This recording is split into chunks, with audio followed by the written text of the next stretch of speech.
go. Yeah. Welcome everyone to the Creatives Podcast. Hmm. Yeah, what is it actually? Exactly. Like, what are we gonna Are we do? live? Actually, we are live. Believe me, Bro, where's the energy? we I are swear we live. talked about Believe me. this. What's up, everybody? It's your boy coming back with another Minecraft YouTube video. Hit that subscribe button, hit the like button. Be sure to give me all them No. biddies. Swear Be you- sure to subscribe. Share it with your mother, father, sister, cousins. I don't care. Let's get some viewers in this shit.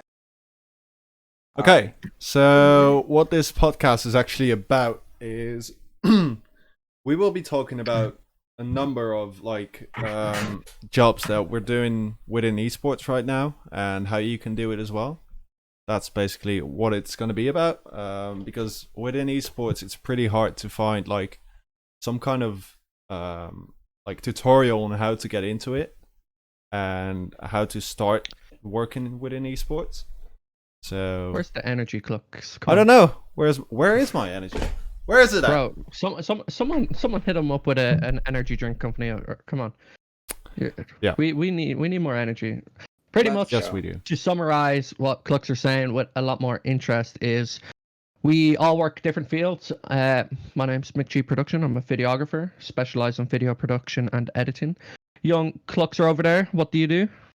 I'm a photographer and a color grader right now. So editing photos and taking them as well. So we're going to Young go on Pixel. to Colin. What are you doing, actually? Hello, everybody. My name is Colin. I go by Colin Designs on the interwebs. As previously stated, I'm the only American non-European here. Yeah, that's right. Excited, which is always fun. I am a graphic designer who specializes in social media and apparel design. And Seb M Creations, the one and only. Come on, Finally, where's the ego? finally Where's the we've ego got a now, phase bro? reveal. Oh my god. Well, yo, my Got a name is face Seb, reveal. and I am a graphic designer. Nothing more to say. Wow, that's His life very is a Twitch descriptive. package. Yeah, So his life's the Twitch package. pretty much what we aim to do on this show is we aim to sort of talk about different topics. This week we're going to be doing just kind of the basics, get to know us, get used to everything. We're going to be talking about the do's and don'ts in each industry. And the second topic of the day, which should also be very interesting, is the usage of templates, presets, and samples, and how to be original and unique. Now, what puts us different to other podcasts, I would say, in this kind of industry is, well, we're, like I said, 4 different industries.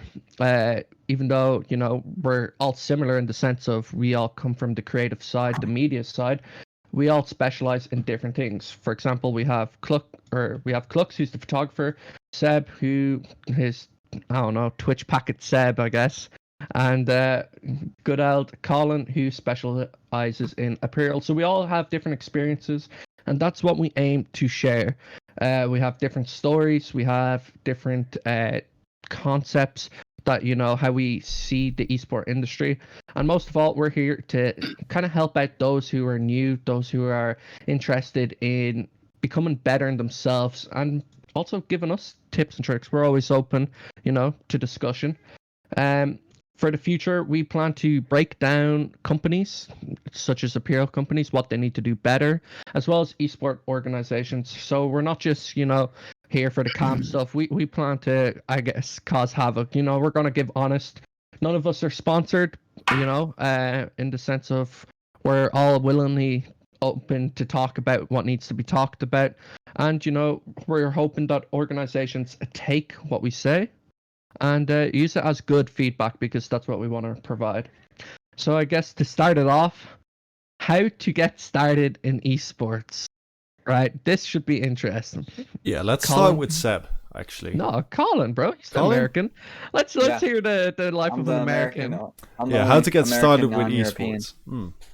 Get started in esports. So I'd say you gotta first find a field that you want to work in. I mean, if you're someone who wants to work in graphic design, then you gotta start from the basics.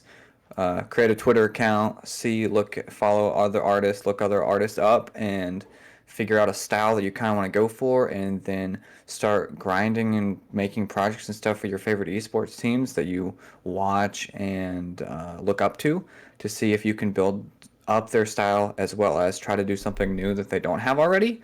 And you just kind of build your portfolio up from there. I mean, design is really based off, getting a feel for what is already in the market, but throwing your own unique style into it because everyone designs differently. Everyone has a different style in terms of how they look at designs. And so all you really got to do is keep working on defining what you're wanting to do with your designs and then making a name for yourself. And then eventually you'll work up to working with companies, teams, and then you're off to the races at that point. Okay. Well, Deb, any words? what you do basically is like jersey design and advertising, right? Yep, I do jerseys, t-shirts, hoodies, all of that good stuff. So how did you Everything. actually get started? Like, I know you're working for EGL, and how did you end up there? So basically, it's funny. I was just kind of reaching out to different places with my portfolio and stuff to see if anyone needed any help with mainly advertisements. I started out just doing advertisements and stuff, and then it kind of just warped into doing apparel designs. But I mean, I've always done apparel stuff. I know back in the day, Mick was always like promoting me to do like apparel stuff for EGL. Back in the day, I made this weird zip up hoodie concept that was like dots. Do you remember this, Mick? And Still love it. he hyped it up so much. It was hilarious. They never back in the day, this was like 2 to 3 years ago at this Yeah. point. They didn't see it or anything, but like I started out with apparel stuff, just making concepts for EGL and other types of brands that I thought could use more apparel indoor. Just I thought would be fun to work with. And then eventually I got into advertisements with it, which were like product advertisements and stuff. And then that led to working with EGL with my portfolio, which I had built up over the past 6 years or so that I've been doing all of this design stuff. And they just kind of gave me like a trial or whatever. And then now I'm a freelance designer with EGL to where I do store advertisements and then I work on some apparel projects for them. Okay. But I also do social media stuff with other different organizations, as well as I am freelance, so I take on commissions from different companies and whatnot. Okay. So I just want to go on with Mick at this point, like switch it up, not go full designer. Talk. Yep. So let's actually start off with Mick's story because I think it's Yeah, man. My story's a bit weirder. I was always part of esports. I remember like I come from CS 1.6 days, so I used to play Counter-Strike, still play Counter-Strike all the time. I used to compete quite a lot, and that's kind of where I had my footing inside of esports because I've been doing video production with like my mom, who's a journalist, like just small projects. So that's kind of where I had my footing in general with video production, and I kind of knew that it was the industry for me. As much as I loved competing, I just couldn't keep up with it anymore. It was just 8, 9, 10 hours a day playing one single game with the same 5 people. You're just a lot of problems come from it. So I actually joined a really OG organization as a video editor when I was terrible. It hurts my soul to see what I released with them. But they were called Panda Gaming, commonly known for Counter-Strike. They also had a world or a WoW team that ended up going to the WoW Champions, Rocket League in the Rocket League Pro League. So they're not really known anymore because they died quite early, but they were definitely big in the scene. So I started with my video editing career there, and then it just so happened that the girl who's kind of managing all the content ended up starting Spark Studios LA, who now represent like Dr. Disrespect. They worked with Astralis, they're big international brand. And then the other guy who I became really good friends with, which was the videographer that I was working alongside, ended up joining Ghost Gaming. So I just kind of, was chilling, I guess, for the start. I was just trying to get better at my craft. Then I had the opportunity to travel to an event in Birmingham with, just it's right beside me, so it wasn't too expensive. With video production, you kind of have to go to your first event, if not 2, 3 events, on your own money. You need to build up your portfolio, and unfortunately, your portfolio in video production is actually going out and doing it, because you're talking terrible lighting, you're talking about crowded areas around the players. You know, you have to take directions, you have to work with the Call of Duty in this case, you have to work with their rule set, you have to work with the team's rule set, and you're also, you know, working with players. So when they lose, it's not just like they lose, right? They're on a whole different mindset. They don't want to do anything. So I started off working, you know, in Birmingham, and then from there I just kind of managed to build myself up. I went to 2 other events that year, got nominated for UK Videographer of the Year, and then took a bit of a break, and now I'm back, and yeah, I've just seem to manage to get clients in the UK somehow. So Okay. Well, Mega props. I think our stories are very similar. That is. I think we started Oh, off you the were a same pro way. CS:GO player too? Didn't No, know that. no, not like that. man, Anyway, all them bot I'd training. like to hear Seb's story first before we start off with mine. So Seb, Okay. tell us So- how your life became a Twitch package. So do I start from the beginning or like? Yeah, go all the way back to the beginning. How did Yeah, you I start? want a 6,000 word essay. I want to on what hear happened. Seb being 12 years old and I love Okay. how I did not Well, do any of that. I basically started when I was 12. Exactly. So I had a YouTube channel doing like Call of Duty videos, like sniping and stuff.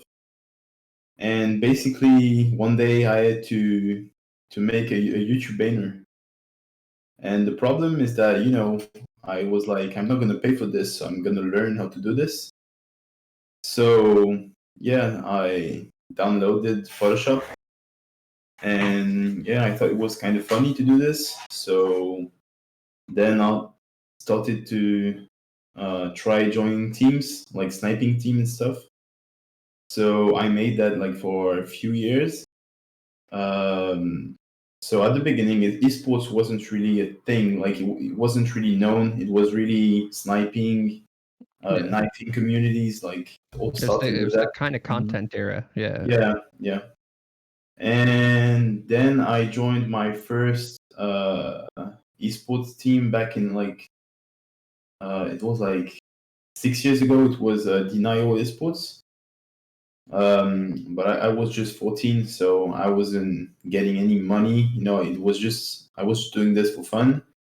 Then I joined the Rise Nation in 4 years ago. It was, and so yeah, from this moment I started getting some recognition on Twitter.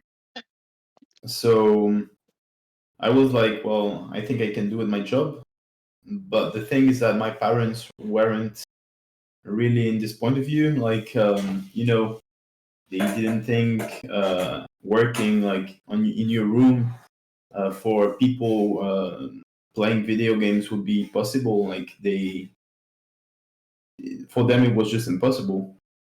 So I wanted to do studies of graphic design, but my parents didn't allow me to do this. So I went to English uni, which was bad. So then I made a graphic design degree, a bachelor. Okay. And yeah, now it is my full-time job. Easy. Easy. Did you see how easy that was? Lucky 7 sniping to uni degree to full time. My life Yeah, is but a what Twitch I like package. is like probably just like everyone here, we started off doing it because we love to do it. And Yeah. we didn't start Oh, yeah. off with a thought of like making money. That's not what we Yeah. all started with. It was all like, I want to do something that I like to do, and if it turns out to be a full-time job, that's okay. But in the beginning, you're like, I just want to do it because it's fun. Yeah. And I think that has to be the mindset if you want to get into any type of creative job, because otherwise you're just not gonna make it. Yeah, but Oh, yeah. honestly, like if you have the mindset, I mean, if you say to yourself like, okay, I don't have to do this for money, you're already in the wrong way. Well, depends. Like when you start with it, like all the way back in the day, like when we all started. Like for example, you with Photoshop, you were like, let's test it out and make some designs and see what happens. Yeah. Of course, after that, you can start thinking about, I want to make money with it, because eventually that will be your thought. Like if I'm going to an event for photography, then I want to make money. That's obvious. But Yeah. at first, I was like, I want to become better and then ask money for it. Yeah, but like for years, I didn't even think about money Yeah. because I it was mean, just grinding for sniping teams. There was no goal. Mhm. Maybe getting some subscribers on YouTube, but that's it. Yeah, but I yeah. think Oh, yeah. that's also because you're young. Like Well, Yeah. when you get older, you will be thinking about, I have to make money to survive and I have to get a of job. course. But I mean, like the best way I always word it is right. Like if I didn't have to pay bills, I'd be doing it for free. Like I know for a fact Mhm. that if bills weren't a thing, or I didn't have to make a certain amount of money to survive, like, I would already be doing it for free. More because for me, and I'm sure a lot of people here, it's not doing the project for money that really kind of matters. It's to associate your brand with another brand, you know? Like, and Mhm. as you build up, it's like, oh my God, like I'm doing like a project with this team, or I'm doing a project with this team. Like, I always followed the COD scene, especially the AM scene. And now to like look at the stage where we have Cluxer working with Singularity, an org that I followed since it started, and I'm working with Team More. You know, like they're two teams that we followed, and it's more of like I'm working with them. You know, like doesn't Mhm. put the money Oh, yeah. aside. It's my brand and their brand making this content. So I think like Seb is like kind of saying the same thing, right? Like if money wasn't an issue, I think all of us would have no problem. At the Just beginning, yeah, Oh, yeah, yeah. obviously. I Yeah. mean, Seb and I, we started designing out of necessity. I mean, he started doing like Call of Duty videos. I started out because I needed a Minecraft YouTube banner, and I was like 12, so I couldn't afford to pay anyone for it because I had no money. I think that I think actually connects really well with my story. Like I started off at school because I had to make a company, and it was just part of my studies.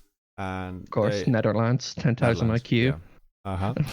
Like get No, but everyone in. what I'm studying is event management, and they wanted me to create a company that either had to do something with event productions, like creative work, so doing designs for websites and everything, because it's always also like marketing and communications. So you have to be able to do marketing for your company and everything like that.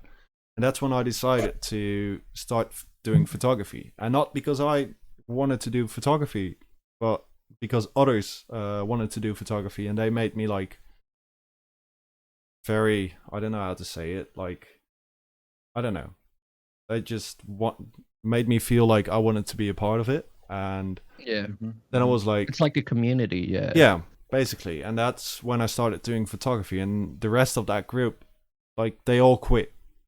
Mhm. But once I started combining photography with esports, I actually felt like I was in the right place, because I started playing Call of Duty back when I was like 10 or something. Played for Mhm. years, tried to play competitive, tried to go to events, and just the atmosphere at events is just the best. Like yeah, the people around you, they're amazing. Of course, they're screaming and everything, especially at Call of Duty events, but that makes it fun. And once I started going to events for photography, which at first was not paid at all, I actually had to pay for my travel and everything. I just felt the same feeling as the events that I went to compete, and that made me like make a choice that I just wanted to keep on doing it. And then I actually had to do another year of studying, because I failed my first year with the business stuff. That's when I decided to actually go for my own company and do it freelance. And ever since I did that, I've been to London for Call of Duty events, been to DreamHack events, started working with some bigger names, especially within Call of Duty. So right now I'm working with Singularity as an editor, but I hope to be working with them as a photographer as well. But I also worked with Paris Legion, and the thing is, like, with Paris Legion, I just wanted to work for them because it's just a big opportunity, and it wasn't all about the money. Especially when I got the job, I was like, I wouldn't mind doing it for free, but I just have to pay for my travels and everything, and that's why I asked the money. But otherwise, I would have never asked for money, because looking up to those teams when I was competing, I just wanted to be part of it no matter what. And that's how I actually ended up being with Singularity as well, because I think it's an amazing organization, and I just wanted to be a part of it. And that's how I ended up. Like, and I did the same with War as well. I worked for them in Paris a few months ago, and not just because I wanted to have that job, but also because I barely asked any money from Team War. I just wanted to work with them because I like the guys and I like how the organization came together. So yeah, that's basically my story within photography. I've just seen in chat. Sorry, Always ask for money. Yeah, because the guys not charging will make it worse for us. So I kind of disagree with this. All right, your reputation will get you your jobs. So this is what I hate about the word vouch. I've become so against it on Twitter that I've muted it. Like, I've muted the word, right? You're, in the end of the day, lower tier organizations will only take up the free people. But if your work is as good as what you believe it is, then you should be asking for money. But I'm completely okay with people doing projects for free. I'm not. I am when they're starting off, right? Like, it's a completely different thing. Like, you're trying to build a portfolio. If you don't need the money and you're trying to get into esports, you come from a different sector, like, why wouldn't you do the project for free? Yeah. Why wouldn't you build your portfolio? Okay, that's something I can agree with. Now, I am completely against with someone who's been doing it for like a few months, you know, and then they're just low balling their cost out of spite of another person, right? Like, that's a completely different topic that we'll talk about in the future. But if you're starting off, which is what we're talking about here, you know, like, you have to mark your brand by getting other clientele. Like, one of my references works for the Cavaliers, you know, Cav Legion, right? Like, because I did a free project for the old organization. Now I have that business contact on my portfolio. Like, is it Pat? Huh? No, Is it it's Pat? Helena. Oh, Helena, I love Helena. She's dope.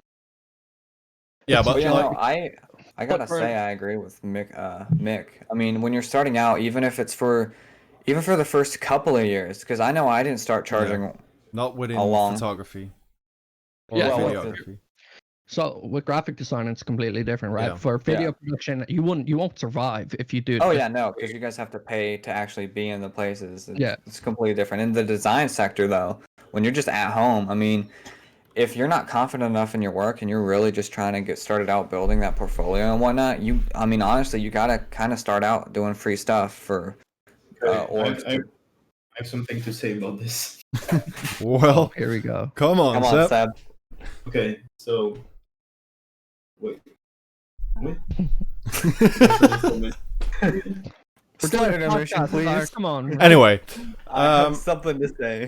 what I do think is that when you're doing photography or videography, you can start off with doing, like, I don't know, 2 jobs for free. But after that, even if it's the smallest amount ever, ask for money. You have to start building income, right? As early as possible. Yeah. But for you to, like, for someone to take a project, right? Video production, and we're especially now hitting the stage in video production that I can speak about, where your reputation and your skill set will get you hired over people offering a lower cost, because we're at a stage now in esports where content is at such a high, and it's so good for analytics, it's so good for sponsorship, so good for exposure, that organizations are willing to spend money if it means they're getting their money's worth.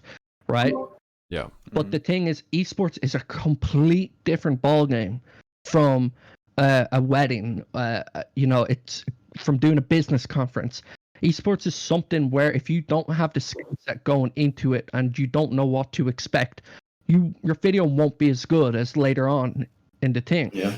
So if you can afford, right, and most people are only doing it because they can afford to go off and work for free with a good brand, then you should. I don't see the problem with it, right? I cannot see the problem of someone who's starting off their career doing that. It's just doesn't make sense, right? Exposure doesn't pay bills, of course it doesn't. But if you are losing like all the job possibilities to people who are doing it for free, maybe you should look at your portfolio. Yeah. Oh yeah. Because Yeah. True. bear in mind, there's like hundreds of teams going to these events, Mhm. right? So And there's at bound least, to be opportunities yeah. for you to have client work. Absolutely, no. I mean, And it's also about the way that you approach your client. 100%. You need to give them a reason. Like, so I when I'm talking to a client, they're like asking how much I'm charging and everything, and I'm telling them what they get exactly. But I also add in, like, I'm not doing this like just for one thing, right? Like, I'm going to help you with this whole event to build on a marketing strategy that you can go forward. I'm going to work with the players, because if you build their brand, you build your own brand. You're given the extras, right? You're given the smaller things that you understand you can give them, and that's what sells, right? It's all them little things. It's being able to, like, on the go, create a storyboard. Like, they can give you an idea, but they don't want you to necessarily agree with that idea, because if you agree with their idea, then they know that you're not taking the creative instinct, right? Like, that's my experience with it anyway, right? Yeah. Like, every time I talk to a client, I'm like, yeah, we can do that, but that's done like 600 times every time.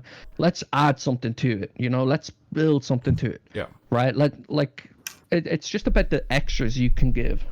They're wanting people to go the extra mile, and they're wanting your creative direction, because not only are they wanting your experience with anything, whether that's design, photography, or videography. You have that experience of doing the skill that you have, but they're also wanting you, like, your personal style put into everything.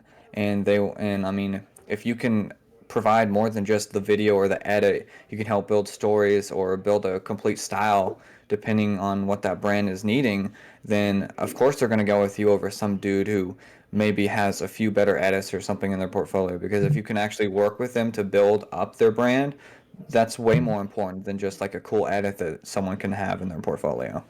Yeah. And I mean, let's get one thing right. I'm not saying, right, I'm not saying you do like 5 events free. No. I'm saying you get definitely your not. foundation, because you get your foundation if you have to get it. If you can get paid, right? But realistically, if it's you starting off, you're not going to get paid, Yeah. right? Like, that's just how it is in esports, because people can abuse that. Yeah, but that's Can I say something? Yeah, you Yeah. can. Go ahead. So what I wanted to say about free work and stuff. So I have no problem with people doing not free, but like fictive projects.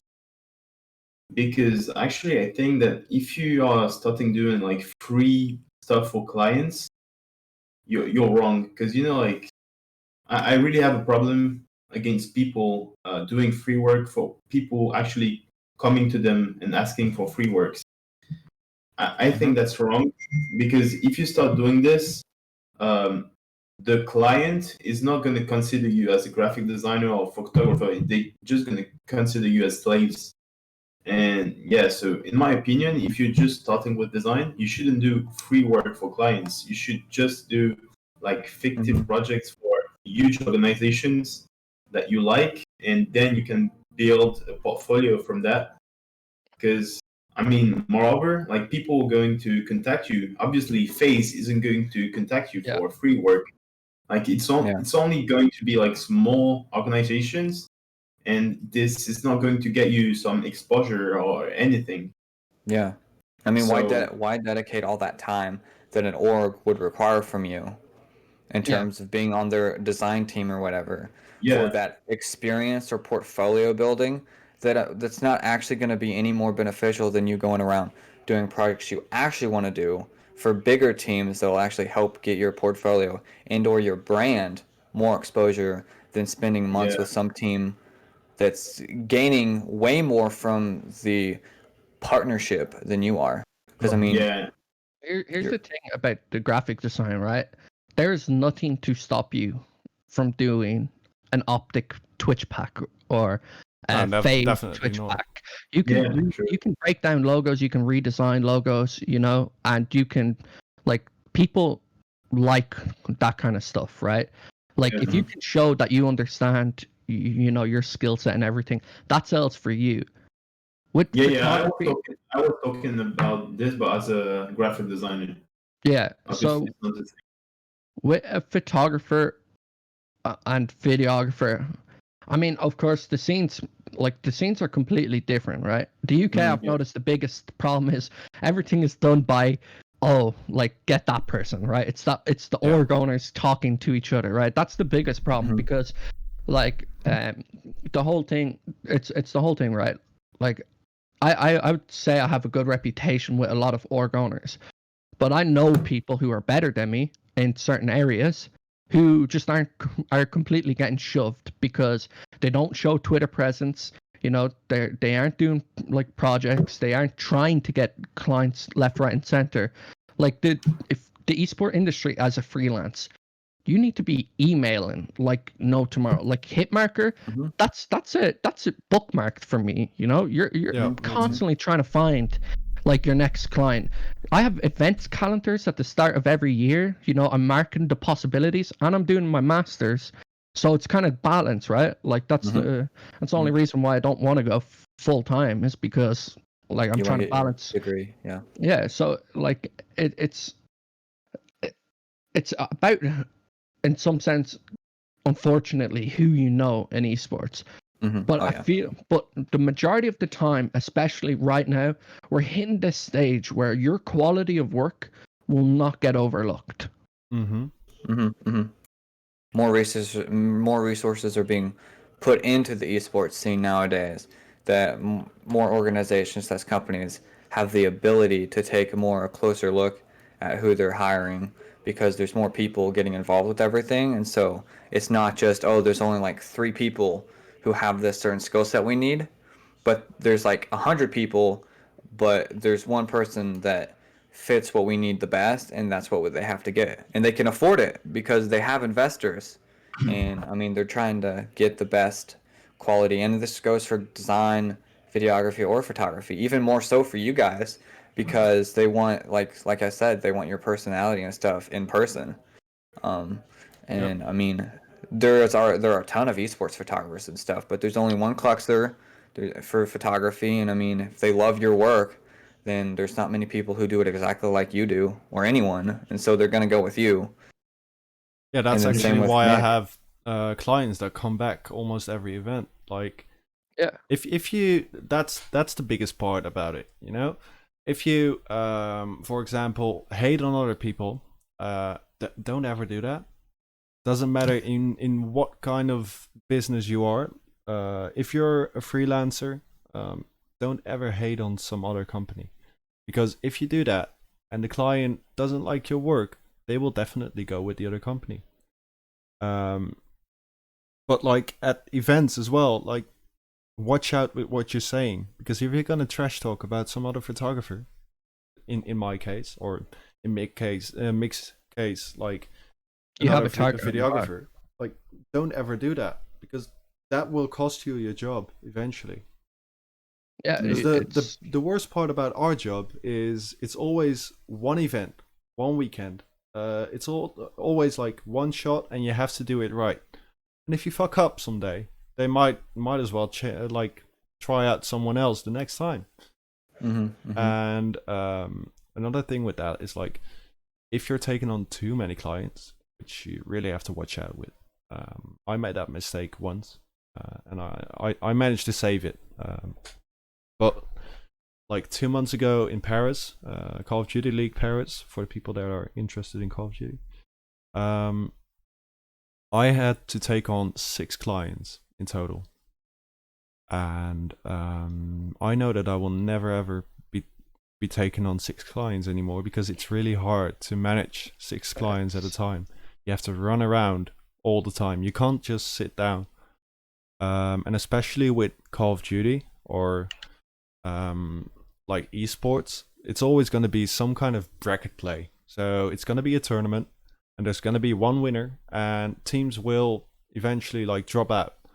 And that's what you have to manage as well, because if one of your teams drops out before you got all the photos, then what are you going to do? Are you going to give them their money back? Like, that's what you really have to think about, and that's why you shouldn't be taking on. It's the consequence of Yeah.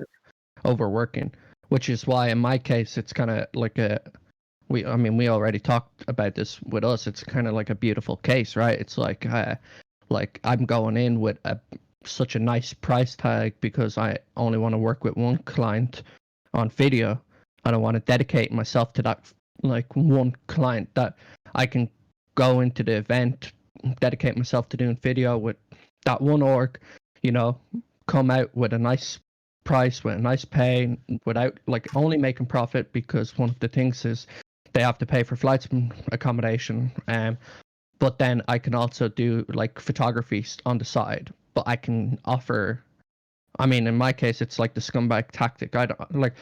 I can offer half of what Cluxer is offering, except the thing is I'll go for lower end clients because of it, like clients who, when you watch this game, that their team isn't going to be placing top 8, top 6 or whatever.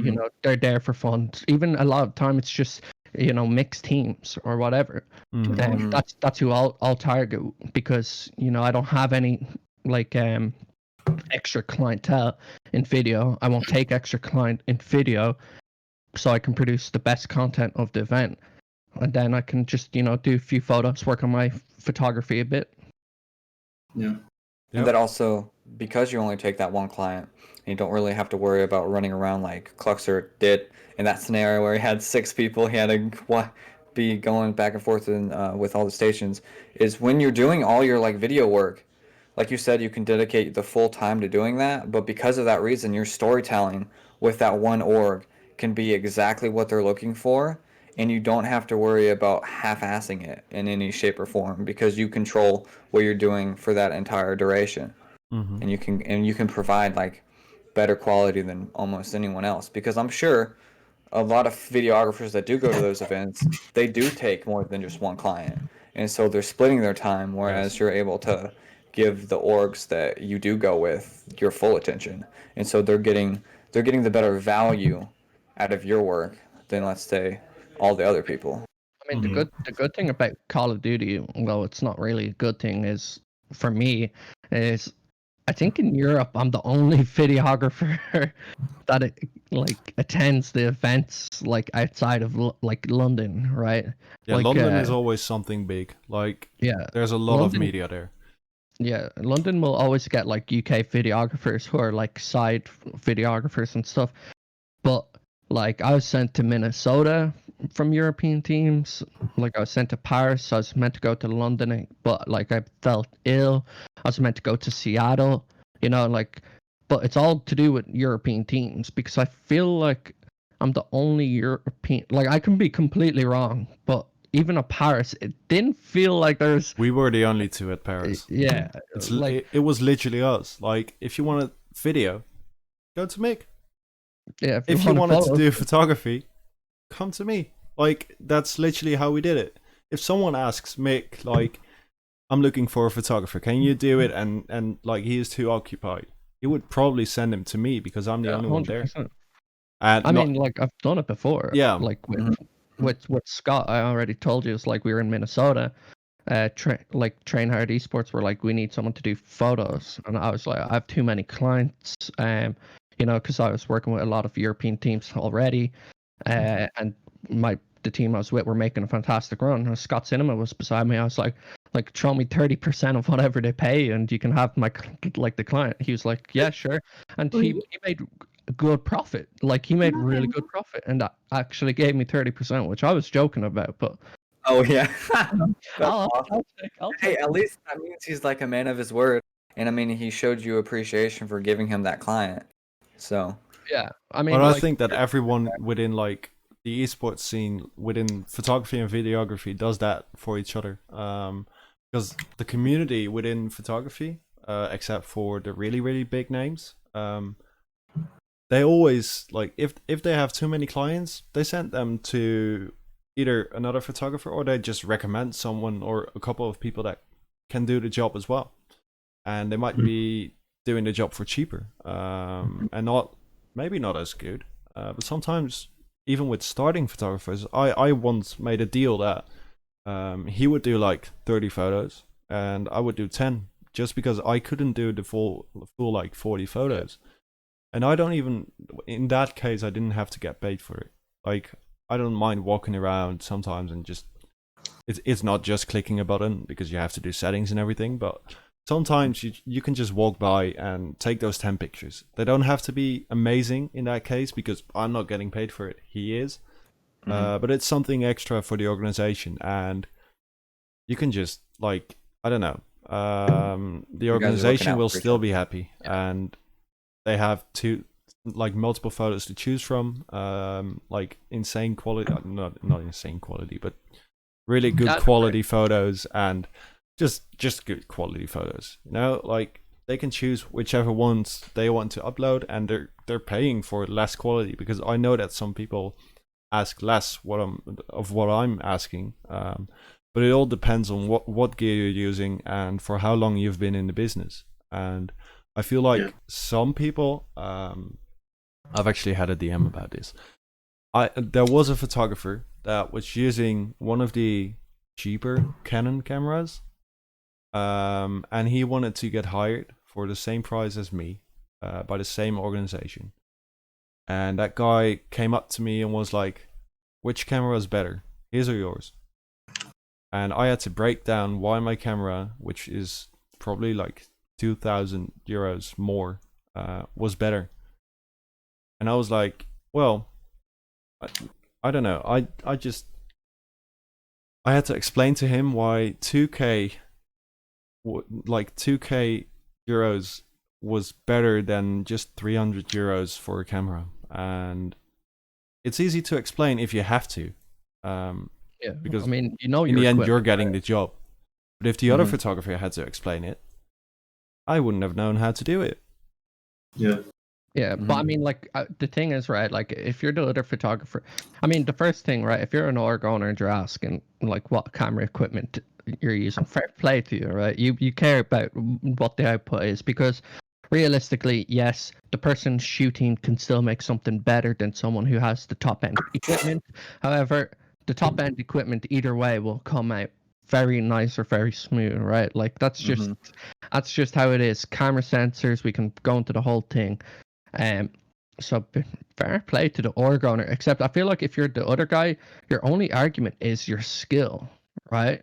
Yeah, but If how do you're you the same prove that? level, then obviously Yeah. you're Well, gonna that was lose a out. guy who wasn't even working for a year within esports, and Oh, Yeah. so he was lower I level think skill. that was like his second event or something. So the only thing you can prove something with is the photos from the first event. And if you compare that to someone who has attended over 20 events in a year, like me last year, I'm sorry, Kinda but you're close. just not gonna make it like that. And then you just have to ask for less money and invest in a better camera. That's what I did. I actually used my student loan to get a camera, and I had to go full out because I want to be able to ask enough money to actually live from it. I was lucky. I managed to pay it off from editing. So Yeah, that's what I managed to pay my camera off within a year as well. but I mean, I think the final like do and don't I want to talk about before I send it over to the graphic designer about something, is the opinion of getting paid before or after an Before. event. Okay, so this is interesting. You should always get paid before you do the work, but I never do that. Yeah, And like, it's stupid. Cause like, but the funny thing is though, is that people are like, "Oh my God, you're gonna get scammed" or whatever. But, well, first off, never has happened to me. I've never been scammed this way. I have. And even if someone was like, "Oh, I'm not gonna use this anymore," I'm not gonna consider it scam because then I can just turn the super dope header that I was gonna do, make it for someone else, and I'm still getting something out of it. I think that's where the difference is at, because we've got one shot to do something. Yeah, I mean, like it's difficult, right? Because majority of the time they're gonna be like, okay, we're gonna pay you after, right? So I've come up with the negotiation of like, if there's no plane ticket and no hospitality paid for me, then I will not get on the plane, right? That's my first thing, and then I've come up with the agreement that like, on a fair dues basis, right? Like they can pay me at the venue. They can pay me when they know I'm there. All right, like I'm okay with that. Most time, like people pay me before, like I ask, right? Because that's just a given. Again, if you're on salary, you're probably getting paid monthly. Completely understandable because you're on contract more than likely. But it's tough because I learned, man. I was working with a top 6 Halo team, and what happened, like, well, I could Don't have expose them. Oh my god, man! Like I got robbed from a gift from my parents. Like a necklace got robbed off me because of What? they failed to pay for my hotel. So I arrived. I had to go through a hostel in London, by the way, right? London is the place to get scammed. I swear, man. More stabbings than shootings in New York, yeah, in London, and it's Fulham, so it's really gang acid area, right? Like that Fulham. So, they failed to pay for my hotel. I managed to find a hostel, because there was a Chelsea game on. Everywhere was booked. Managed to find a place. Got robbed on the last day of being there. They said they'd pay, extra. They'd pay my full fee. They'd pay for everything. After I sent them the video, and before like I sent them the video, they blocked me on everything. Oh my God, no. And I guess that's what makes the difference though, is for you guys. You guys can't like go back and edit and make anything for someone else because the videos or photos are just of the specific organizations or players that you're there for. Yeah. So it makes it a lot harder because like even though technically we would still be scammed because we started the work for someone who was supposed to pay. Yeah, but you then can always turn Seb it and into I, something else. we can always redo it. We can always change it up and still get something out of it. Where you guys Seb, have can't. you ever been scammed? I have something to say about this. Well, once again, go ahead. Why do you say you have something to say before you say it? I do not share your opinion, Colin, because actually, how to explain that? I always charge 100% upfront payment. That's what you should do. 100%. Because so you're saying that if you're getting kind of scammed, you can still do something with the design. But the problem is that I do this full time, so that's my full time job. I do all my money is from this basically. Right. And right. when a client comes to me, this money is what gonna make my salary actually. Because just to say to people to understand, so I'm working with a company, and so I get a salary from this, and then I have my clients from like my freelance clients, and basically these clients complete my salary. So the thing is that if I do not charge like upfront, obviously it's gonna be you're losing loss out of on your money for salary. me. It's gonna be a loss of money, and so yeah, that's why I don't really agree with that. And I think that everyone should charge upfront because Yeah, I mean on the internet you cannot be sure that the person is good actually, and you never know if she's not going to pay you or anything. So yeah. No, you should 100%. I wasn't saying you shouldn't charge up front. Yeah. I was just saying you should do it. I don't do it. And my philosophy is though, is if I do get scammed, I can still turn it into something. But in think- like in Sorry, in terms of that, like, because what was said earlier about like if you work for free, you know, you're killing off other freelancers or whatever. I think if anything, if you don't charge up front, you're killing off freelancers, right? Because like there's the whole risk involved of getting paid after, you know. A client can turn around and be like, I'm not happy with that, and instead of wanting to work with you, they'll take what they get, use it, and it's been happened, and they use it and they don't pay you, or they pay you less, right? Yeah, And that's yeah. what were you gonna say? Yeah, what I was going to say is that unfortunately in this community, so I I never really got this problem, but I know that many designers do.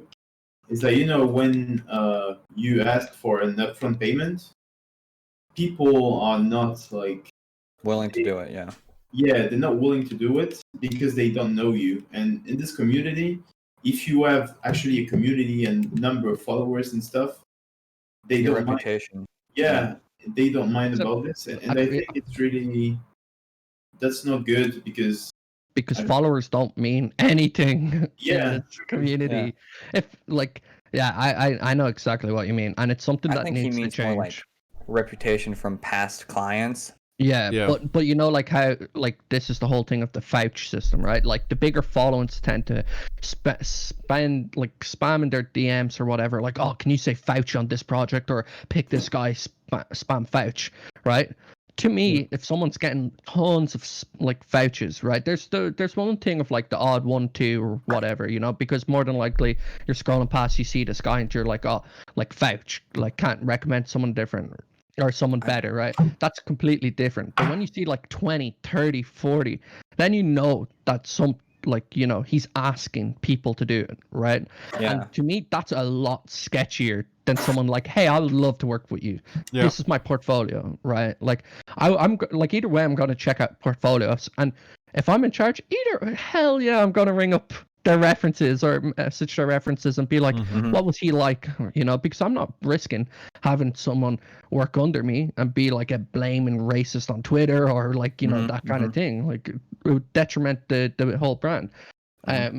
So it something that does need to change, I think, and I think it is, to be fair, is that people need to, organizations need to realize that following isn't what you need to check in creatives, but you actually need to back up their references. Yeah. You need to back up who they've worked with. I mean, if you can get in touch with one of the organizations that person has worked with, do it. Always ask for how the person was. Were there any like complications in it? Because I'm pretty sure that some organizations asked about me before I went to an event, just because, I mean, you're gonna spend some money on someone and you want it to be good, and especially just about the upfront thing, right? I think Mick and I have to get paid upfront anyway, because Or we at have you guys have to At spend least money. 80. I'd say at At least least- 80%. yeah, or 75, Yeah. doesn't matter, but like at least enough to cover our travels and our stay there. Absolutely. And sometimes, like, ever since I got scammed, which was last year in at CWL London, by Legion HQ, Legion Gaming. Fuck you guys. No, the owner actually disappeared. She still disappeared. Yeah, he just randomly disappeared. Didn't paid me, didn't pay a couple of others that he borrowed money from. So he was in like, I don't know, 4K of debt. But Yeah, he's in a lot. He's Yeah. and I There's, like, I no head only lost reserve. like I only lost £100. Mhm.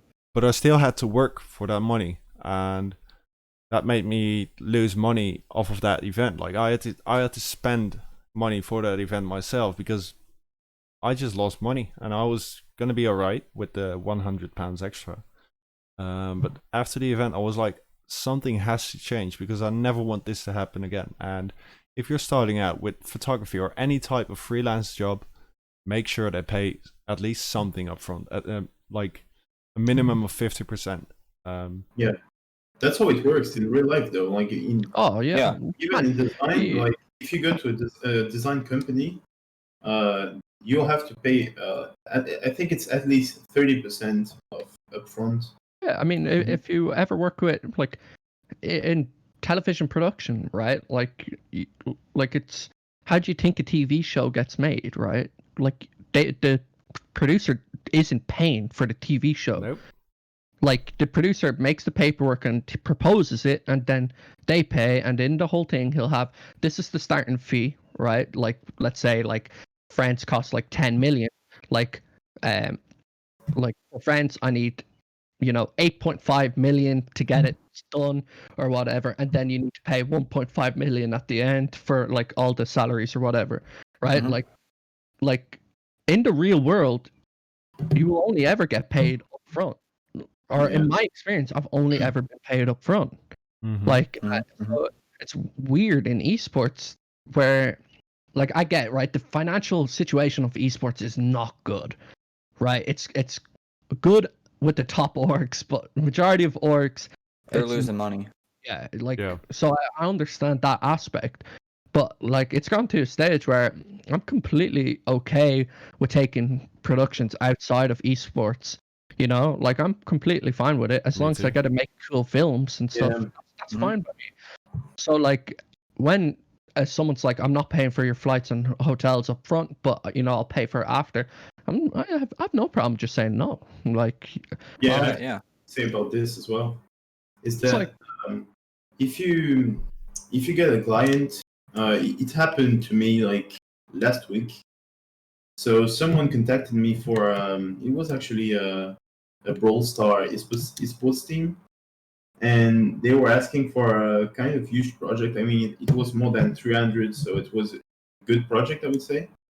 And so I basically told them that I was charging upfront, and so the guy said okay at the beginning, and when he had to pay, he was like, okay, I'm gonna send 30%, and I'm gonna send everything after you've done the work, because if I don't like it, I don't want to pay it.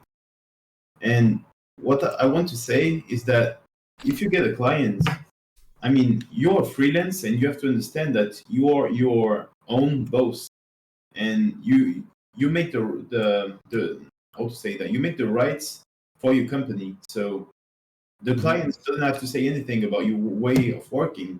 Mhm. So basically, what I told him is like, okay, well, that's how I work. If you don't want to work with that, well, just go to another designer. we've Yeah, 'cause fulfilled our contract. Yeah, and Like, so basically it was like, okay, well, I'm gonna see with another designer. And dude, I swear, like 20 minutes after, he just contacted me back, and it was like, okay, I'm gonna pay you. So if you have a way of working and people don't agree with that, Stick to just it. let them go. Just let them go. Yeah. Yeah. You Well, you, 100%. but you it's have to have confidence in yourself. That's a huge thing. Like having confidence in yourself in design and freelance is really important. Well, especially if you're a freelancer, you just have to be hard sometimes. Like you just have to make choices. Otherwise, you're never gonna be there. If you're gonna be that kind person over and over again, you're an easy target for scammers. Yeah. Yeah. And that's what I learned after my first big event last year in London. Because I was kind to basically everyone, and I was like, yeah, it's fine if you pay after, and just don't worry. it catches you off, yeah. Yeah. And they just think like, okay, if we can pay after, then why would we even pay? Is he gonna deliver up front? I don't care. I'll take the product and I'll go. Well, That's literally what they think about, and that's how they do it. And I think that I don't know what his name is, Adamon, in the chat. Adamon. I actually remember Adamon. Yeah, he said something about yeah. I let them sign an agreement, and most likely they send over agreements to sign. That's actually what I do right now as well. If I work with an organization that's gonna pay me, I don't know, 300 euros, something like that. But let's say 300. I want them to sign an agreement and make sure that the money comes in at least 2 days before the event. Yeah. And Yeah. if that's all said and done, and if they signed it, if something goes wrong, I can just go ahead and show people that they've signed it. Yeah. Like they owe me money. But And I also include that if you don't if you don't pay before that date, it's gonna cost you more, or you're just gonna have to pay at least a fee for me waiting for you to pay. That's Yeah. how it works, because Mhm. that's what you can do when you set up your own contracts.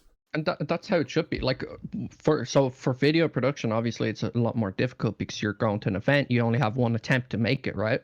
But Mhm. I don't understand. This is why I don't like people who don't have degrees working in video production, because they don't understand what proposals and agreements necessarily are, right? You don't need to have a degree, right? Obviously, you don't need to have a degree, but you need to research and understand, right?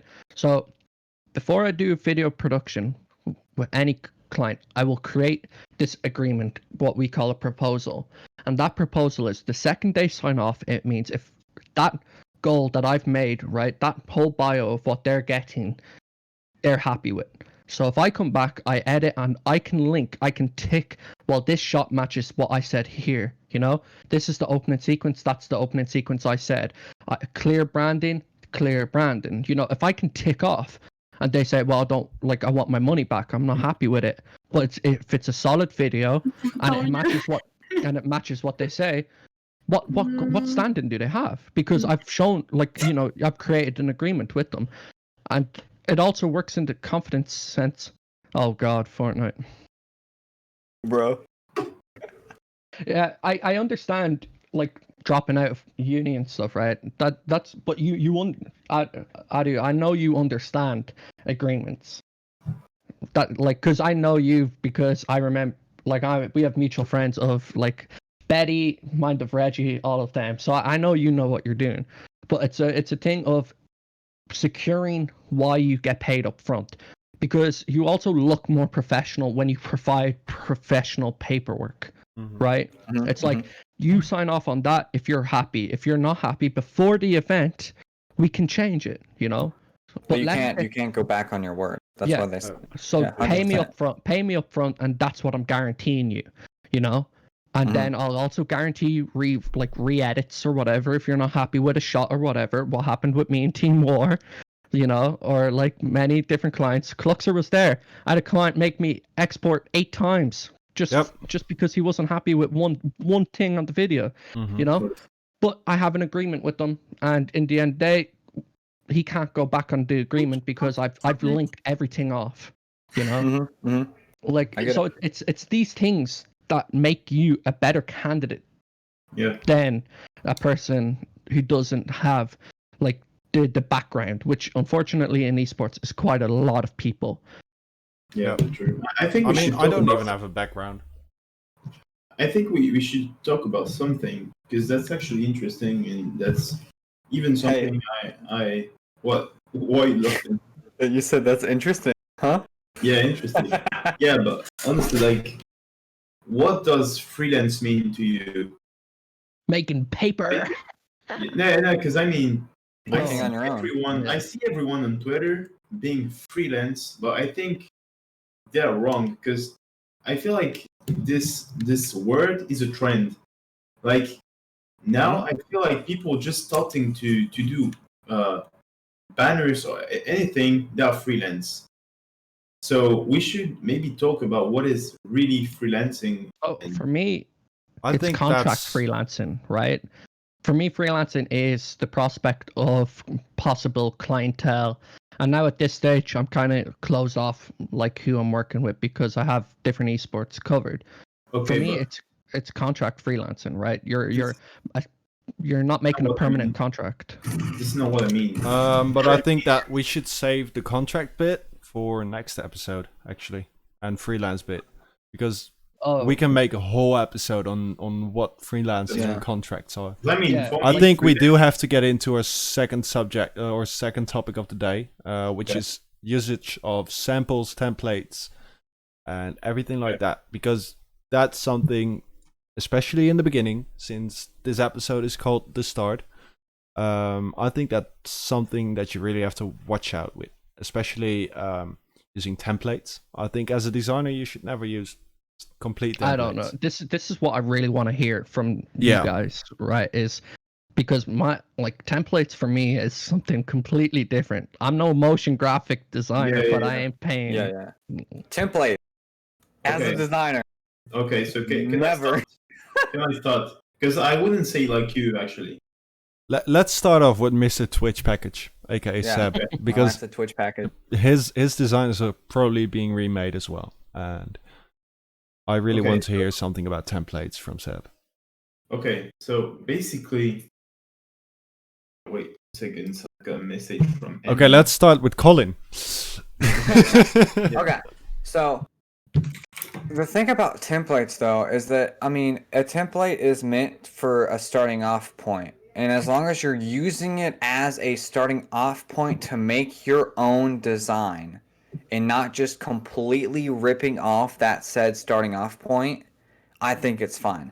As long as you're adding your own twist into it and you're actually designing something within that template and you're not just like changing text on something, then it's fine.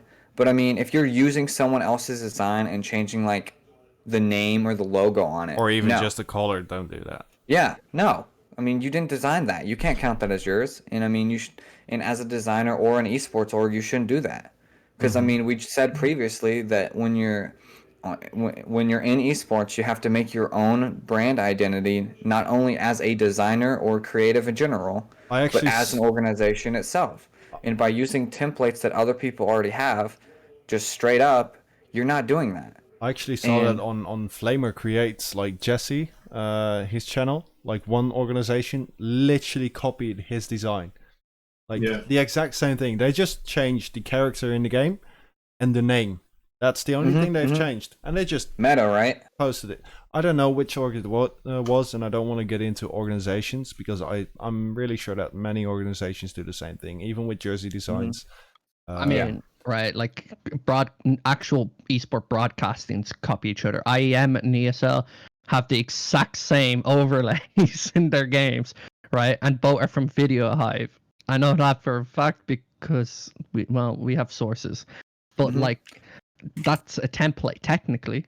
But is that wrong? No. It's very professional. It's a very professional, overlay that they have. It works perfectly. You can change the colors. Does that make it wrong in that case? I've just heard that Meta, the organization that copied the design, that they've actually fixed it. So that's good Yeah. to hear. I thought Yeah, Meta were the that's- clothing Because company. if there's something that's not the company, Not metagaming, not metagaming, Metathreads. yeah.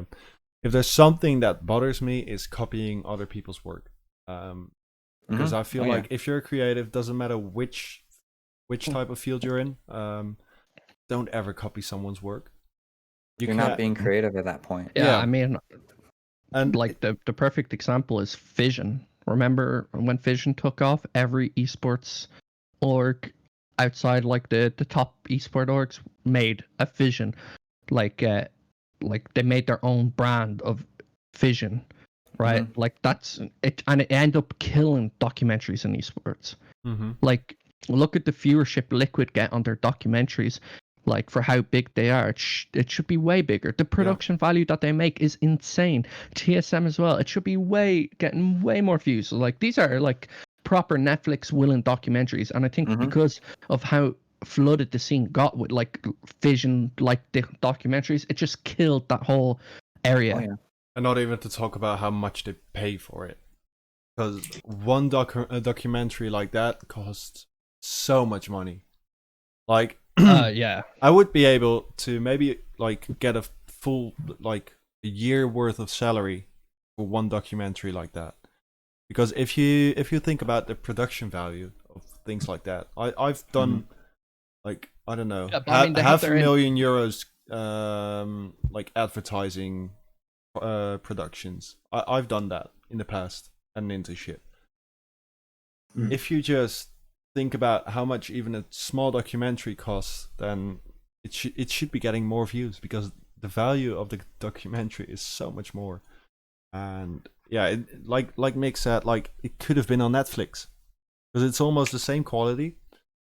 Yeah, it's unbelievable. TSM's quality for those League of Legends, like, Oh my god, it was so good. Yeah, it's insane. It was Like- freaking amazing. I go back and watch the old ones just to watch it. Mhm. Like, I don't care.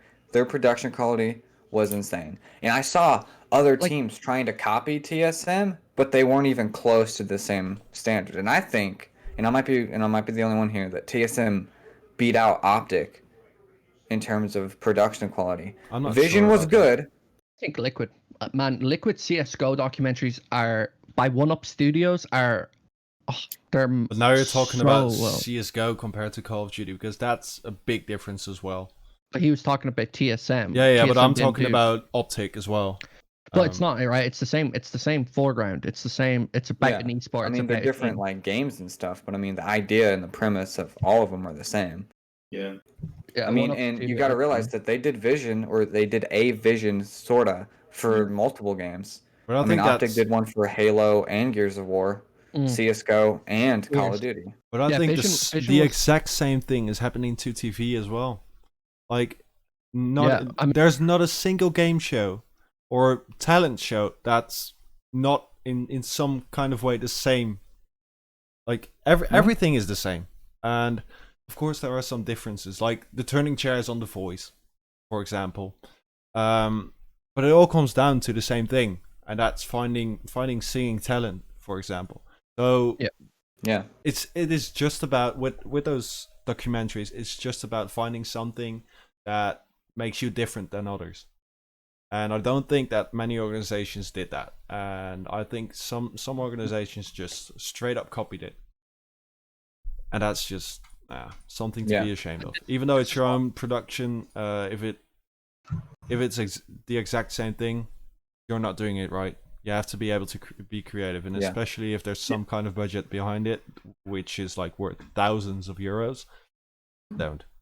Like all the Overwatch teams pretty much copied the Houston Outlaws. Bro, I can't watch Overwatch content after how like ridiculous it all seems similar. Like, man, And they're template jerseys. And as an apparel designer, I actually care very much about this. How are you supposed to promote jerseys for specific brands when they're all the same? There's no brand identity in those esports. Here's the thing, right? Now Seb can actually talk. He disagreed on the whole idea of templates, or he had a different opinion. So, I want to hear what Seb has to say about it. Okay, so in my opinion, templates are great because, especially when you start designing, look at this Glutzer guy. I was just like, you're just gonna say that. Like, in my opinion, templates are great. Just waiting for that for 5 minutes just to say that. Yeah, thank you. Let me explain. So, in my opinion, they're great because, especially when you start designing, it is a great way to understand how Photoshop works and about everything in design works, like with masks, with I would say that I don't even know the word in English, so I'm sorry, but yeah, basically how a file in Photoshop works, and even on After Effects and stuff like for motion designers and stuff, it's really great. Mm-hmm. And in my opinion, in graphic design, before being creative, you have to be technically good. Yeah, 100%. When you have the tools to be, you have to get the tools to be creative, because you can have your how to say that, you can have the ideas, but you cannot realize it on the software. So in my opinion, how to say, templates are good for this, but obviously you don't have what you maybe mean by templates is just editing the PSD and changing the name and stuff. Well, that is not good. Basically, like looking up a free Style, template right? on YouTube, for example, with a download link, downloading that, just changing the colors or your name. Yeah, I don't think that you should be selling that, and I think that there are many designers, especially Fortnite designers, in my opinion, that straight up copy something and change the name, and that's not acceptable. I don't really consider these designers are as real designers. No, they're not. Neither do I. I agree exactly with what Seb is saying in that case, right? It's a fantastic way. I think we can all agree on that one for sure. Yeah, definitely. And, like to go into After Effects, take motion graphics and break it apart, on how they're actually doing it. Like you're learning, like you're because it's you actually doing it instead of watching it. You're Yeah. learning the skills by actually, Mhm. you know, and it That's builds how muscle memory. that's how I learned Photoshop actually. Like just Yeah, but- downloading PSD and stuff and Yeah. just learning like this. Yeah, and for sure. and something else as well is that honestly, like all my Twitch packages, like most elements are from templates. Yeah, Like but that's you probably know the website FreePeak. I Colin don't know if probably you do. does. It's like I don't. FreePeak and Veto. And Veto, you don't know this website? No, I don't. Nope. But there are many websites like that. Okay, so it's basically a website where you can type a word, by example, like fantasy, Mm-hmm. and then you will have several pictures which are like vectors. And what I usually do is basically take some elements from the file and just use it on, to make my own picture. You know. And that's So completely fine because I mean yeah, you're not copying anything. You're using yeah, different elements to make your own. yeah. But But I think that's more of templates. sampling than using templates. Yeah, Yeah. it's not really a template. No. In my opinion. In my opinion, a template is literally a design made by someone, and then like changing it with a different name, for example. Yeah. I think that a sample, for example, in music, you can have the same beat as someone, but you can Yeah. still have a completely different song. And Yeah. I feel like with designing and photography and videography, that's exactly the same. Like Uh, I'm using presets myself, but I'm changing Yeah. them. Like I Yeah. Mhm. click on the preset, and after that I'm just moving it around because I like the preset and I like what it does. But I just feel Mhm. more comfortable working with a preset first and then changing it up and making it better. But that 'Cause, I doesn't mean, mean that I'm straight up copying the same thing. No, Yeah. I feel like in your use case tab, you're comparing templates to like what designers use in graphics packs. yeah. Graphic- Okay. Can we talk about this? We can. That's what we're here for. I mean, okay. So I've got many things to say Like, about this. Okay. Like, because basically, a graphic pack is actually a template because it just has like elements and PNG and stuff like this. That's I And don't like I disagree. I don't really count that. I don't think that's a template. I just think that's assets. yeah, that's assets. But in my opinion, if you start with designing, don't never use this because No. You got to you're do never you're never gonna get creative with this because everyone in this community use the same Mhm. graphic packs. Mhm. And basically, I don't even know if graphic packs are legal. I mean, people are just picking pictures from Google and sell it to everyone. And I mean, think I don't buy graphics packs. I only use free ones. yeah, but even because I mean, if you're using this graphic pack, you're limiting yourself to some stocks. Yeah. If you want to get some stocks, just go on Google and other websites and get your own. I mean, that's not Yeah. difficult to do this.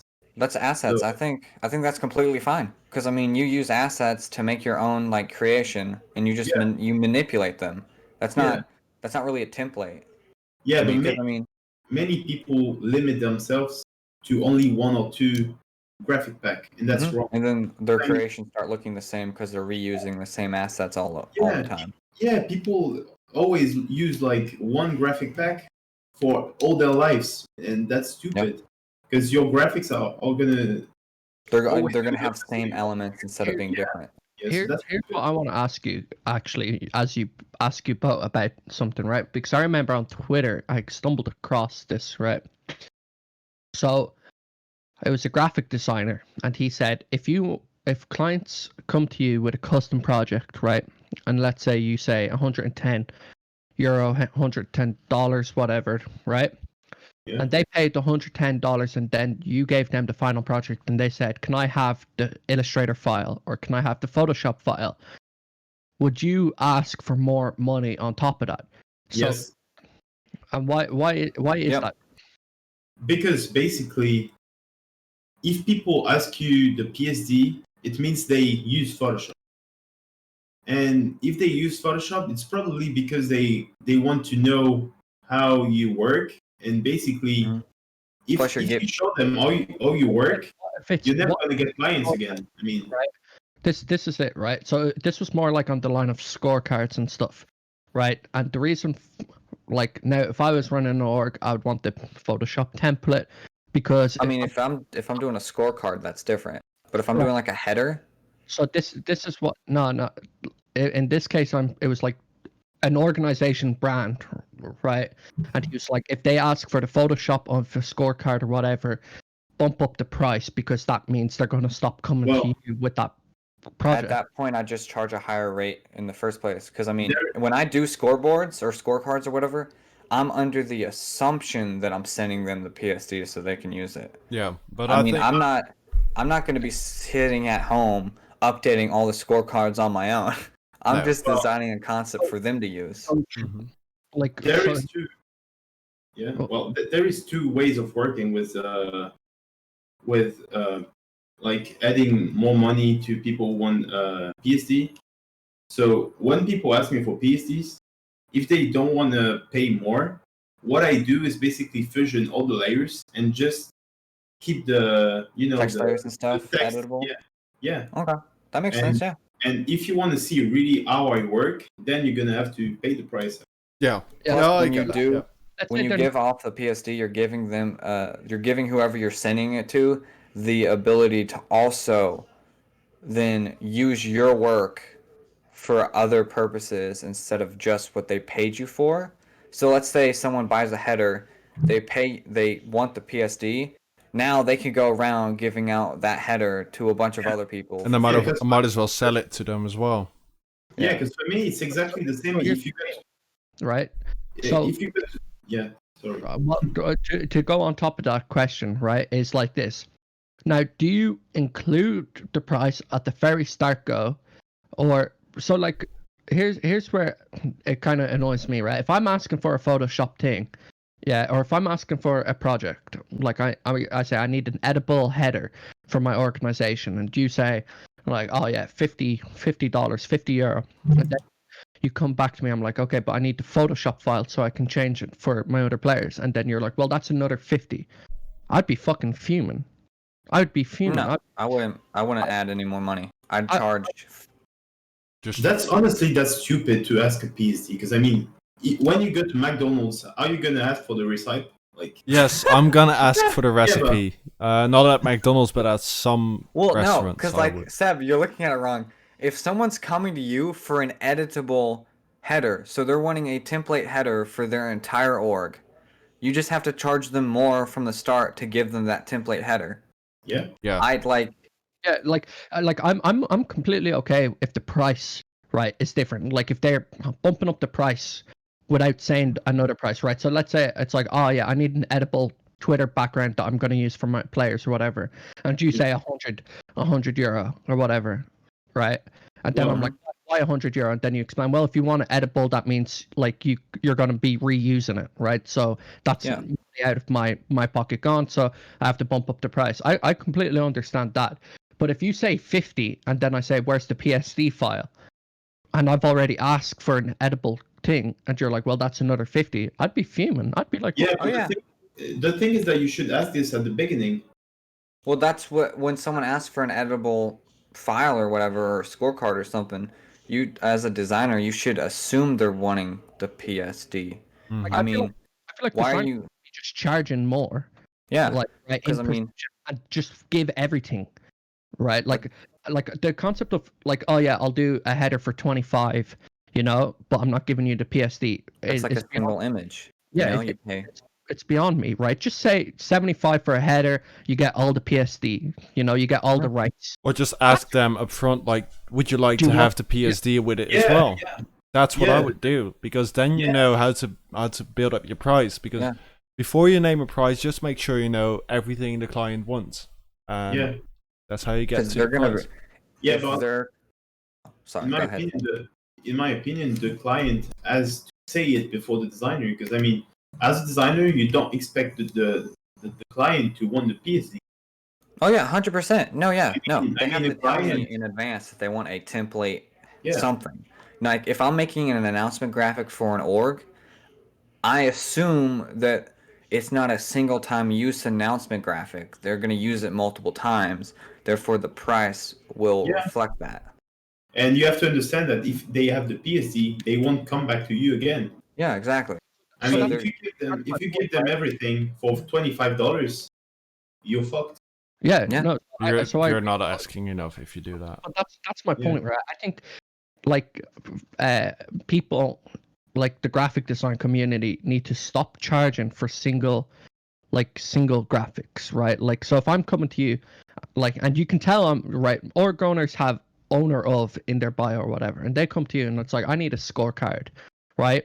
I like what Colin said. I feel like people need to, in the graphic design, like, need to just start charging and including the PSD, like charging more and including the PSD file. Yeah, Right. no. Or am I I charge just $20 for all social media graphics. Okay, it's the stupid, super low, lowballing the crap out of myself here. But if they want the PSD file, I just send it to them, and that includes scorecards and announcement graphics. I don't and think stuff. you should be doing that. like, mate? I Honestly, shouldn't. No, you're no. 100% Just- right. Because I ask, Colin is weird because Yeah. this guy knows We know. everything that everything bad that he does, he knows it's bad, Yeah, but he still but yeah, he I doesn't just do continue anything to do about it it. I'm terrible. But like, the But thing is, I feel like we have the same within photography and videography. Like, if someone asks you to everyone asks for the raw file of a raw, photo, or, you know, if someone they're fucking asks me, weird. can you send me the raw photos? I'm like, not gonna happen. I'd be like, yeah, but you're gonna have to pay I've had double. many questions of people asking me for the photos that I didn't use. I never sent them because there's a reason that I make the choice to go for that set of photos. Mate, if You want to see them, sure, you can see a bunch of them, but not the really bad ones because everyone makes mistakes. But I always want to make sure that I'm not delivering the shit work, you know? Yeah, So I always make it's like I always have you can indicate your photos with stars within Lightroom, for example. And I always have my best photos on 5 stars and then just go down to 1 star. And I always show the people that ask for it up to 3 stars because or 5 to 3 stars because I don't want them to see the 1-star photos because everyone makes mistakes. But I'm not wanna showing lower everything your I do. skill level. I don't want to And, be like, come on, I'll show you everything. Yeah, like I don't know, like, but I feel like it's easier for us, right? It's easier for us to determine if someone's gonna use our templates or how we work. Because if someone comes to me and goes, "Oh yeah, can you send me the Premiere file just because I want to change a few things," you know? Be like, no, that's not gonna gonna be happen. like, I'm gonna why do can't it. you just tell me to do it? Yeah. You know, like, and wait. Premiere file. They're wanting the edit. Yeah. I'd never send that to anyone. Like what? like I'd be like, mate, you're not getting this Premiere file unless you pay at least double. Like, Like what? An edit's the single use kind of thing. I'm not sending the Like- Premiere file. so I feel like Come on. in our industry, if someone asks for it, right, there's a clear purpose behind the whole thing. So I feel like it happens a lot more in the graphic world because with my logo that got made, right, I was like, I want a logo, you know, and I want to be able to put it on T-shirts or whatever.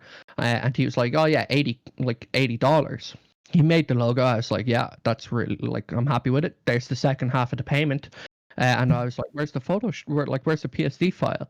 You know, like I want to be AI able. file. I want to put it on T-shirts or whatever." And he's like, "Yeah, you have to pay another 120 for the What? PSD file." Whoa. I'm like, What? well, like, why would I pay 120 for my own logo? I just asked for copyrights of my own logo that you made custom, you know? Who else is going to use that? Bro, so you're telling me Nobody. this dude had you pay for him to make the logo and then was charging more, like almost double for you More- just to be More able to than use double. it? More than double. To 1.5 just get times the price, almost. That's crazy. that, like, No, because 120 isn't double of 80. 120, 1.5. 1.5 times. one and a 80. quarter. Yeah. So, but like that's happened to me. So it's like, That's well, stupid. No. Like in that case, like what? No. yeah, it's like I like my logo, but I'm not going to give you 120 for my own fucking logo. Like At if that you, point, I'd take whatever he sent you and then get some other designer to vectorize it for you. I think there's one lesson that we can learn out of this, and that's if you are a freelance creative person, doesn't matter what you're doing, get ready make for the work. sure you have everything written down before you start doing something. Yeah. And be to afraid go to back on the ask payment side, make sure you have everything paid for before you start, Well, or at least have. I'd say the thing is, right, people get excited when they get a project, so they tend not to ask questions. Don't be afraid to ask questions. Yeah. Right? Like if you're making Honestly, Yeah. people get too excited with getting money in general in this Of community. course. And I think that's something we could talk about in another episode. Yeah. But Yeah. you know what happened with the company I'm working with? Oh. Yeah. That's something we could talk about because, you know, people, especially in this community, when they hear numbers like more than 2K per month and stuff, they become crazy. You know, they become And crazy. I would say, And you shouldn't do that because you have to rate your prices in the good way. And I would, which is exactly 100% agree with.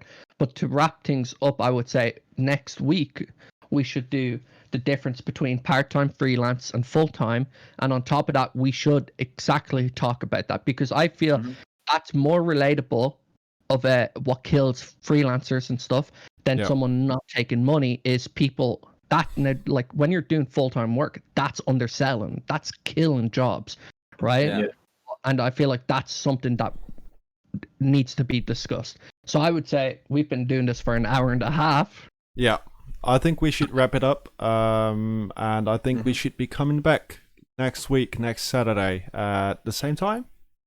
Same time. Yep. Okay, Tune in so next time. for the people that are watching this on YouTube or maybe listening to it on Spotify if we upload it there, we will be live on Twitch, twitch.tv/thecreatorspodcast at 8 p.m. BST, so British summertime, is it? Yeah. Yeah, British summertime next week on Saturday, and we'll see you there. A huge Thank shout you so out. much for watching. Yeah. Huge It's fun chatting with everybody. to Abu and Dole, you know, in the chat, and also giving feedback. Right, not only are they listening, but they're actually talking about the situation if they agree. Absolutely. We do plan to bring on guests. It won't be next week, but we'll start bringing them in slowly, and then we'll go into watching people's videos, what edits need to be worked on, what things could be improved, photos could be improved. You know, we this is an area that, you know, we can expand deeply in. So, yeah, shout out to you guys and thank you. And if you Absolutely. guys have any questions whatsoever, make sure to find us on Twitter or respond in the comment section or on Twitch in the chat. Just let us know because we would like to hear any questions you have so that we can answer them in the next episode. So, And any feedback of the stream so we can make it better quality in the future. yeah, so hereby I want to end things. Thank you guys so much for watching. Make sure to follow us on Twitch and we'll see you guys next week.